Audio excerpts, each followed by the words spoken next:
இன்றைய தீயணைப்பு வாகனங்களில் நீரை பீய்ச்சி அடிக்கும் சென்ட்ரிஃபியூகல் பம்புகள் பயன்படுத்தப்படுகிறது. இந்த வகை பம்புகள் எல்லாம் கண்டுபிடிப்பதற்கு முன்பு எவ்வாறு தீயணைப்புத்துறை செயல்பட்டது என்று தெரியுமா?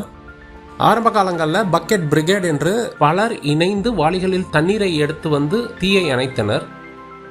அதற்கு பின்பு மேனுவலி ஆபரேட்டட் பம்ப்ஸ் என்று நீரை உறிஞ்சி பீச்சி அடிக்கக்கூடிய பம்புகளை கண்டுபிடித்தார்கள். 18ஆம் நூற்றாண்டில் தொடங்கி 19ஆம் நூற்றாண்டின் இறுதி வரை பல இடங்களில் இவை பயன்படுத்தப்பட்டு வந்தது. பின்பு நீராவி இன்ஜின்கள் கண்டுபிடிக்கப்பட்ட பின்பு இந்த வகை பம்புகளை படிப்படியாக நீராவி இன்ஜின்களால் இயக்கக்கூடியது மாதிரி மாற்றப்பட்டது. இது 20ஆம் நூற்றாண்டின் ஆரம்ப காலம் வரை அதிகமாக பயன்படுத்தப்பட்டு வந்தது. பின்பு டீசல் மற்றும் பெட்ரோலால் இயங்கும் இன்ஜின்கள் வந்த பின்பு நீரை வேகமாக உறிஞ்சக்கூடிய வடிவமைப்பான சென்ட்ரிஃபியூகல் பம்புகள் வர ஆரம்பித்தது. இப்பொழுதுள்ள தீயணைப்பு வாகனங்கள்ல சென்ட்ரிஃபியூகல் பம்புகள் தான் பயன்படுத்தப்பட்டு வருகிறது.